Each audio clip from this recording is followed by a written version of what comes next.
couple of years ago. This is Alameda, California. It's technically an island in the San Francisco Bay, close to Oakland, and a ferry ride into San Francisco, which is how I now commute to work. And when I catch the ferry back home, it's like going on vacation every trip. Because who doesn't want to be on a boat?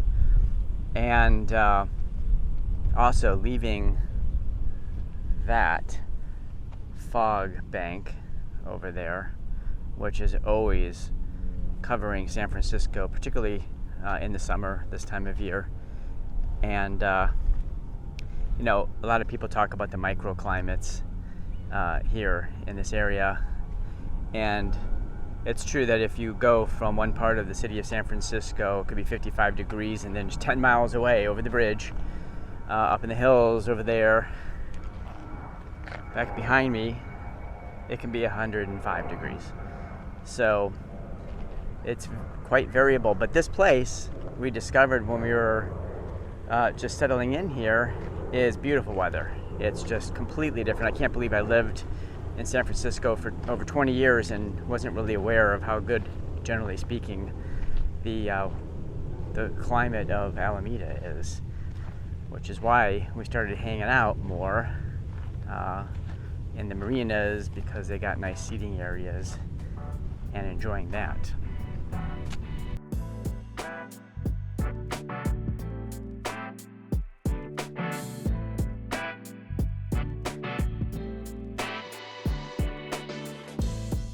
Of course, Alameda also has a lot of marinas surrounding it.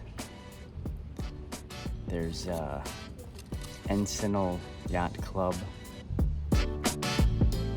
There's Marina Village Yacht Club. And Island Yacht Club is another one. There's more. But right after moving here, we would take the dogs for a walk, and on this path that's just over there.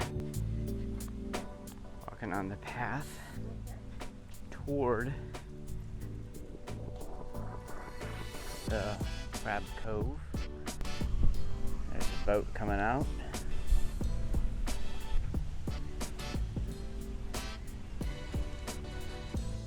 And enjoy the view of our own local marina. The marina is called Ballina Isle.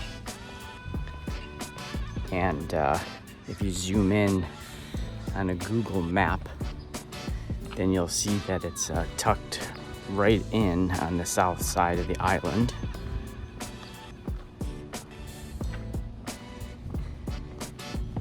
It's not very far from Seaplane Lagoon, which is where the USS Hornet is located, in the old naval military base. It's the old aircraft carrier from World War II. You really get the nautical vibe being on the island. I mean, the city's logo is an anchor. It's right there on my hat.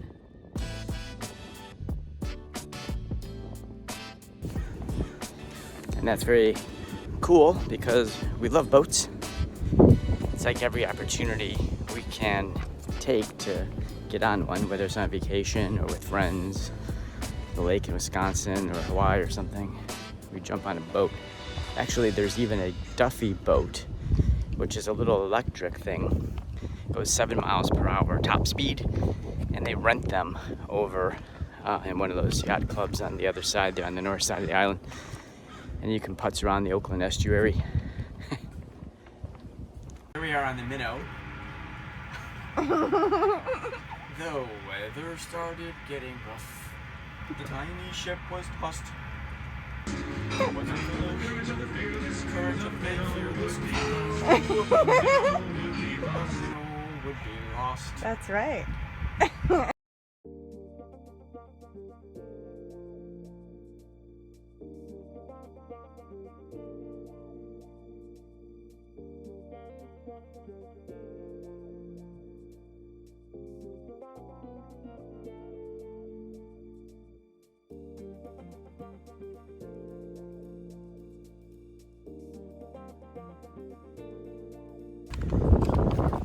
So we were sitting in this restaurant the other day, just the one right there behind me, which overlooks this marina. And I said, why don't we do this? Why don't we learn how to boat and learn to navigate the bay? And it just so happens that right down here, there's a sailing school. And besides doing sailboat lessons, they do powerboat lessons. And they have boats like this one here. This is 30-foot boat. Nice cabin cruiser. They've got larger ones also in the fleet. There's a 40-foot boat. You can just get trained on all of this. So I signed up. We're gonna take some boating lessons and see how we can get out there and become mariners. Let's get this started.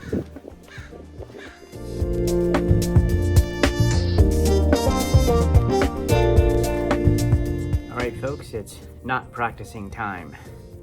I mean, it is practicing time. Time to practice knots.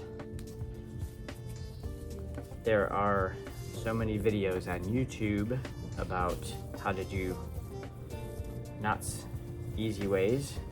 Everyone's got their own method. I'm going to just see if I can remember from this perspective here how to do this. This is going to be a bowline.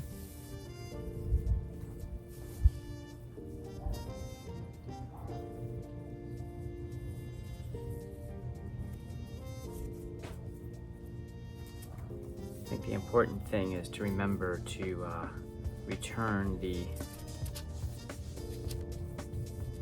end to itself and pull. Anyway, that looks like it's good. And then if I was to do a round turn and 2 half hitches, let's do that right here.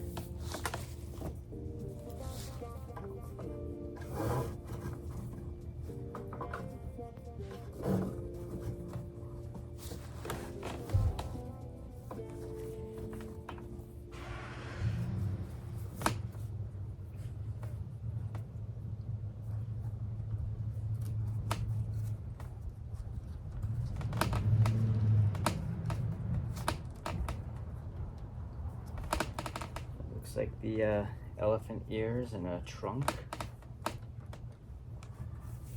I think that works. Could have been a little longer. What I did was I actually bought a cleat at the marine store so I could practice the cleat hitch. See if I could throw this on there. I'm going to set it up by the deck so I can stand elevated on the steps and then see if I can emulate throwing it as if it was off the boat to capture the cleat. Let's take a look if I can do that, huh? Without the dogs getting in the way.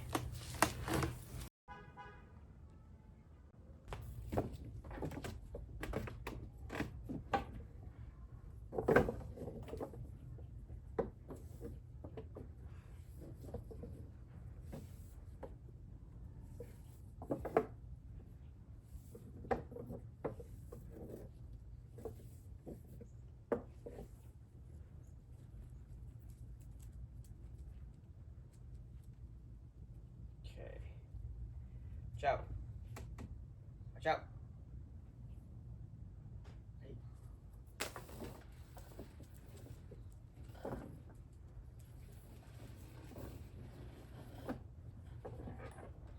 Pretty good. That's that.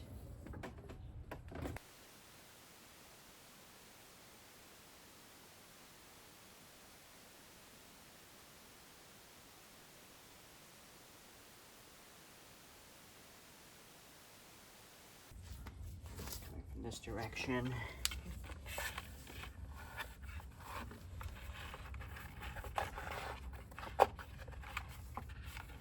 Good. All right. Had to go back this way.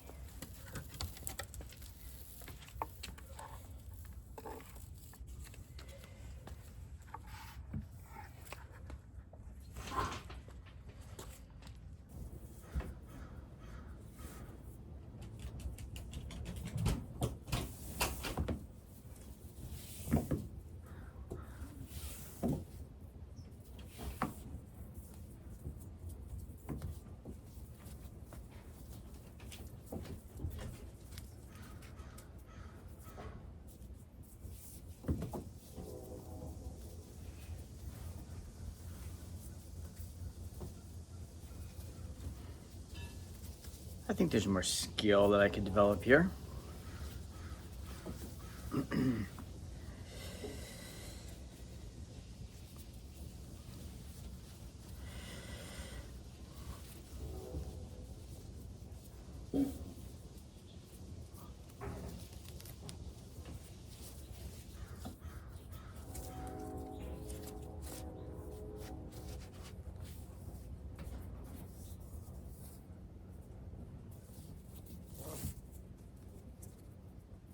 Tie that up somewhere. Right on.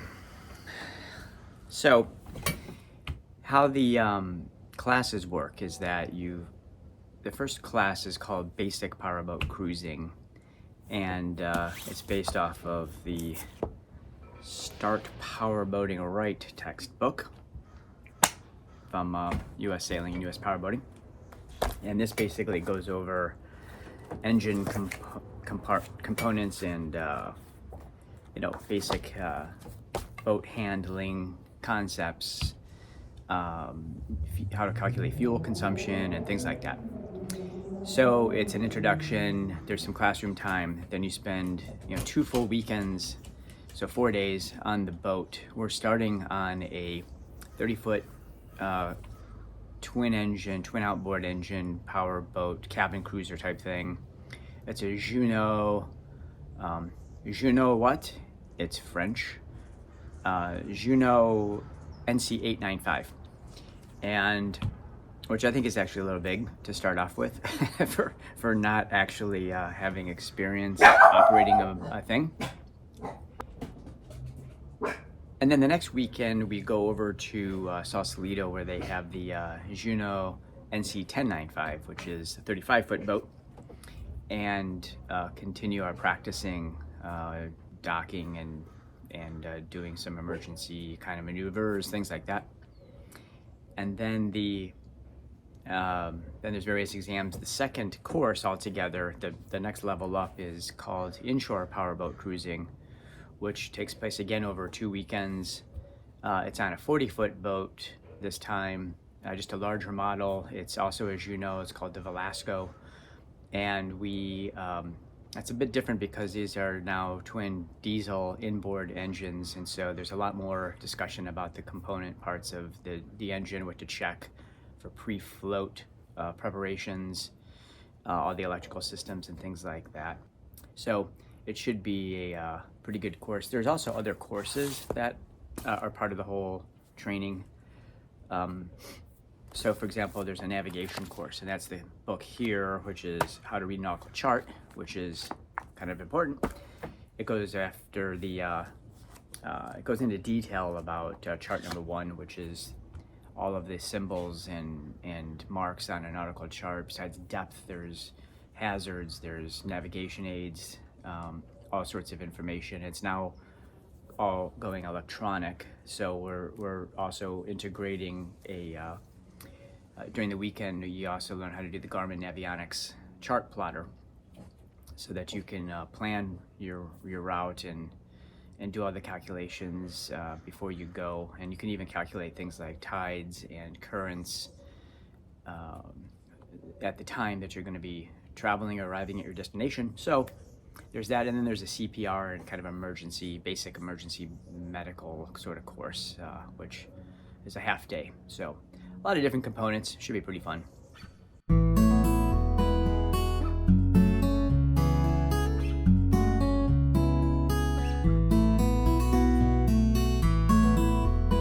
I didn't have time to film during the first course, so this is from the 40-foot yacht. We spent a long time exploring the boat and talking about its electrical system, its water transfer pumps and engines. We even checked out the level of the windshield wiper washer fluid. The engines are cooled by circulating seawater around them through pipes, and these little cylinders are filters and water strainers. There's a glass top, and when water is being pumped through the system, you can see the water bubbling. That's how you know it's working properly. The water also cools the exhaust, which comes out via this large black hose. It feeds into that white cylinder container, which is called the lift muffler, which also has some water in it below water level. Those metal rods in the back are part of the hydraulic system to move the rudder, and the red lids covers for a couple of 12-volt batteries. The last step in pre-float preparations is to inspect the boat and make sure any damage wasn't done by us.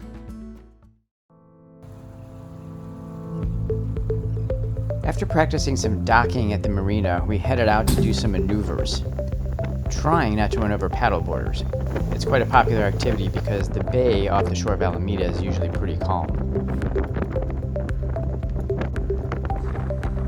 Here the instructor is pointing out various aids to navigation like channel markers.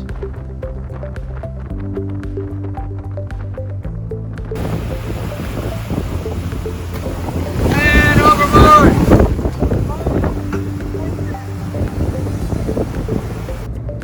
These white things are fenders, which in the marina hang over the side of the boat to cushion it from the dock. But during training, we tie a fender to a coiled dock line and throw it into the water and shout, "Man overboard." Formally, it's called Person in Water Emergency Training. We then circle the boat around, either using the racetrack pattern or the Williamson turn, to retrieve the fictitious person, which every training school seems to call Bob.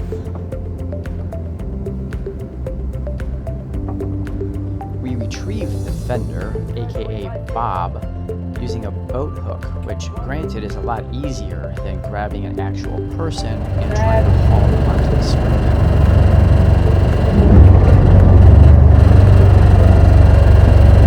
Contact!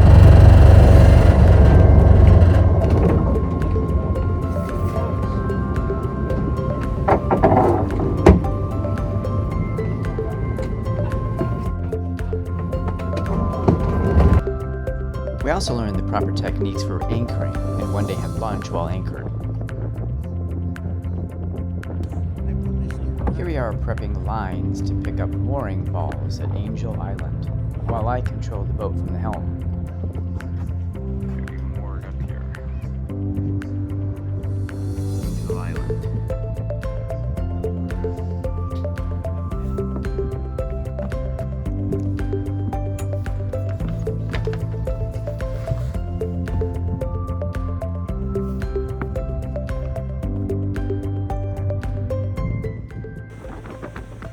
After a few more hours of practicing docking, we headed to a destination to eat dinner, where we waited until sunset so that we could begin our night operations. We take turns driving through a busy commercial channel in the San Pablo Bay to Benicia.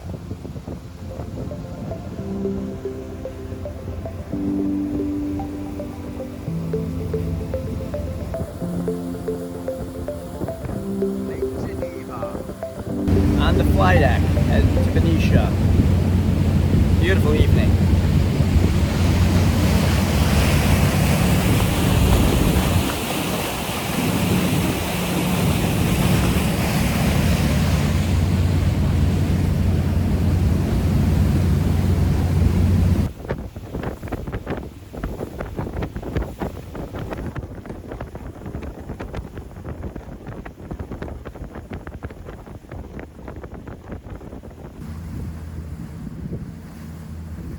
One night we were out there, it was almost a full moon. It was 91% full. It made our night ops a bit easier because visibility was pretty good. But all the city lights and bridge lights can make it difficult for the eyes to adjust, and looking for something in the dark water can be difficult.